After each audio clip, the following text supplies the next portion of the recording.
20 years ago, three teenage brothers from New Jersey released their debut album. The youngest, Nick, was only 13 years old. By the next year, the Jonas Brothers were household names, touring the world to arenas of screaming fans. Nick later set out on his own with big solo hits like Jealous and Chains.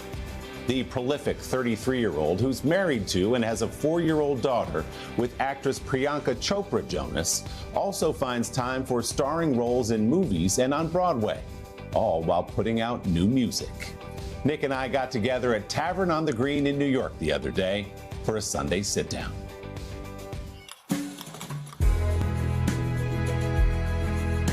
I think they've got the best Aperol Spritz in town. Oh, is that the move? That's the move. Any hour of the day you do that, huh? Any hour. Right. All right, let's go. You have a personal connection to Tavern on the Green. How does that show up in the record? So when I was doing the last 5 years on Broadway, I would walk daily through the park or meet my wife and daughter here between shows or before performance. It became just a beautiful little kind of moment in time for us as a family to go from traveling all over the place to just being together. Going to the tavern, a few blocks down the road. We could get there faster if we took a car, so we don't. That exact lyric got me as a father too, because I get it. You want to take the long way because Exactly. That's time with them. Family is front and center on the new album Sunday Best, where Nick Jonas takes us to church. In my Sunday best, singing with my chest. Sunday Best was one of the first lyrics I wrote for the album. I want to set the stage for what it was like sitting in that first pew in my suit, singing as loud as I could, watching the band play, the choir sing and all that. Now, this record is not a religious record by any means, but it'd be impossible to ignore that some of those roots are in there. Hit me like a gut punch. And the word that I kept coming back to was soulful. How do you describe the sound on this album? Back in 2014 or 15, I did a gospel version of one of my songs, Jealous. It's my right, I can't help it. I still get jealous. The reaction to that was incredible, and it was kind of unexpected to see that people really responded to this sort of gospel, soulful sound that I was doing. I set out on this record-making process to kind of lean more into that, and so I'm glad you picked up on that and the sound. The Nick Jonas sound began to take shape in suburban Wyckoff, New Jersey. He and his three brothers sang in church, where their father was a minister. There's a story that I'm wondering is it just like Jonas lore about the hair salon where you're 6 years old and you start singing while your mom's getting her hair done? I do remember it very clearly. I was just hanging out, kind of playing Game Boy or something, singing, and the woman next to my mother was like, "Hey, my son is on Broadway, and your son could do it. You should take him to see this manager." Not long after that moment in the salon, Jonas was across the river on Broadway. He had a record deal before he was a teenager, and soon was joined by older brothers Kevin and Joe. The Jonas Brothers formed in 2005, but were dropped by their label promptly after the debut of their first album. The brothers went home and got right back to work.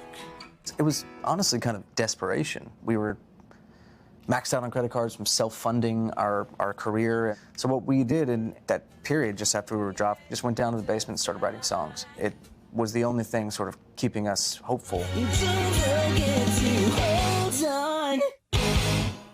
Songs like SOS and Hold On, when we play those 20 years later, I think have even more significance because it marks a chapter in our life that really was about survival. I'm really, really happy that we got that phone call pretty soon after.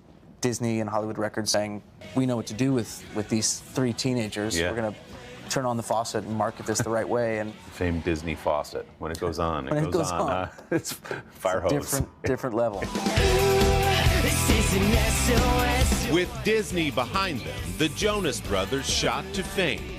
Their self-titled 2007 album debuted at number 5 on the Billboard 200 and earned them a Grammy nomination for Best New Artist. In the space of a few months, there are football stadiums of people screaming for you, and you're as famous as someone can be. How did you manage it as a teenager? Got to give all the credit to our parents. They did an amazing job. And I think we all turned out relatively normal for the most part. I'm hot, you're cold. Nick and his brothers quickly became teen idols as both musicians and stars of the Disney Channel. He's the one who said he could make anything look cool.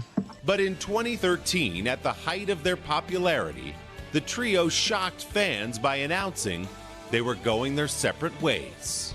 Being clumped into a group, it's hard to know who you are and to feel like you have a voice of your own. There had to be a little bit of trepidation, a little bit of fear about, was our success about our thing? And am I going to succeed when I step out there? When things started to connect with those early solo songs, I was relieved because I was like, oh, I can do this. Get on my elevator. Nick proved to be a star on his own, with a pair of well-received albums spinning off hits. Now I keep on climbing up.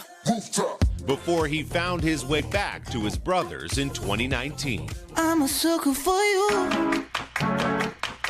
When you break up, there's no guarantee that it's going to work out in the end. We've had a lot of time to kind of heal. It was important for all of us to take that step away from this thing we were doing together for 12 years and just say, okay, who are we and what's important to us? And eventually the answer became, well, I'm a brother who needs his brothers and who also has the freedom to be an individual in that. 20 years into this ride, do you guys take time to say, can you believe that we're selling out football stadiums? We do.